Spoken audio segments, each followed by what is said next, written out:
जनपद बाराबंकी टिकैत नगर कोतवाली क्षेत्र कस्बा अंतर्गत सरावगी मोहल्ला में बुजुर्ग दंपति के साथ हुई लूट की वारदात का पुलिस ने किया सफल अनावरण।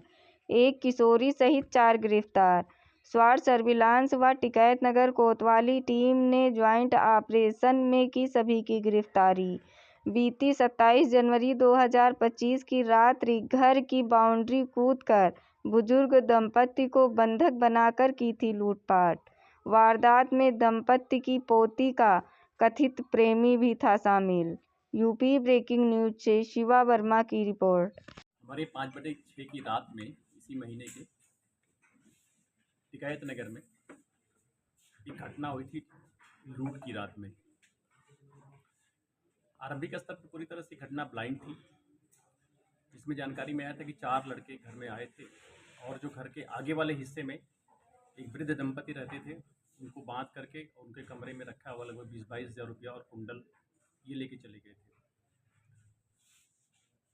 जो कमरे का दरवाज़ा था वो इंटैक्ट बंद था। तो इन चीज़ों से एक डाउट हुआ। कुछ दूरी पर इनके वीडियो कैमरे जब देखे गए तो एक वीडियो कैमरे में इनका मूवमेंट भी दिखा। लगातार हमारी स्वाट और सर्विलांस की और थाना प्रभारी टिकैत नगर की टीमें लगी हुई थी और उसी क्रम में निगरानी के क्रम में ही पता चला कि ये तो जो लड़के यहाँ आए थे वो दिल्ली के रहने वाले थे और दिल्ली से ही चल करके वो आए थे यहाँ पे। और ये भी जानकारी मिली कि ये आज जा कर के जौनपुर में 2 लूट की घटनाएं कारित करने वाले थे। ये किसी पैसे के ट्रांजैक्शंस जो होने वाला था उसको रास्ते में लूटते और एक किसी घर में जब बारात जाती तो वहाँ जाके लूटपाट करते। इमीडिएट तत्परता से इनको जो है ट्रैप किया गया और इसमें शामिल सभी 4 अभियुक्तों को गिरफ्तार किया गया।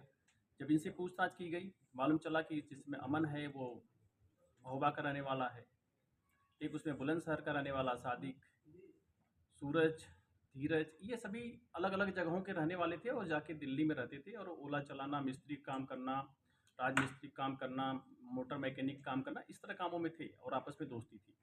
वहीं पर एक यहाँ के जिस परिवार में घटना हुई उसी परिवार की रहने वाली बच्ची वहाँ रह के पढ़ाई करती थी अपने पिताजी के साथ, जिससे इंस्टाग्राम से इनकी दोस्ती हुई और उसी दोस्ती के क्रम में ये उससे काफ़ी करीब हो गए और मिलना जुलना हुआ।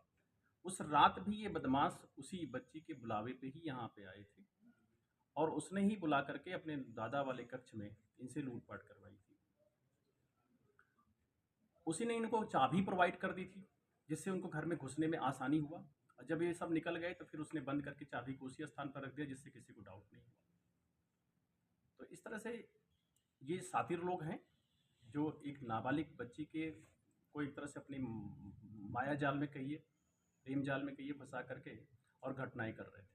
इसमें सादिक जो है ऑलरेडी दिल्ली से जेल जा चुका है कई मामलों में, वहाँ से मोटरसाइकिल चोरी में भी कई बार जेल गया क्योंकि ये बाइक मैकेनिक भी है, तो इसको उस फील्ड की जानकारी थी। दूसरा है इसमें धीरज, वो भी वहाँ पे जेल गया स्नैचिंग में। एक तरह से क्रिमिनल मेंटेलिटी के क्रिमिनल्स लोग थे शुरुआत में, क्योंकि ये हम लोग को दिक्कतें आई, ये दिल्ली के रहने वाले लोग थे, तो मोबाइल सर्विलांस से इस पर काफ़ी अच्छा काम हुआ, लिहाजा ये गहन वर्कआउट हुई और सभी इस घटना में शामिल 4 अभियुक्त गिरफ्तार हो गए। उससे संबंधित जो कैश बरामद हुआ और जो ज्वेलरी गई थी वो बरामद हुआ है। और साथ ही कह सकते हैं कि एक दूसरे जनपद में जो 2 बड़ी घटनाएं होने की चांस थी वो रुक गई, बच गई, क्योंकि वहाँ भी जो घटना कराने वाला था वहाँ का लोकल व्यक्ति था और वो भी दिल्ली में रहता था और इनके संपर्क में था, उसके बुलावे पे ही ये जा रहे थे जौनपुर घटना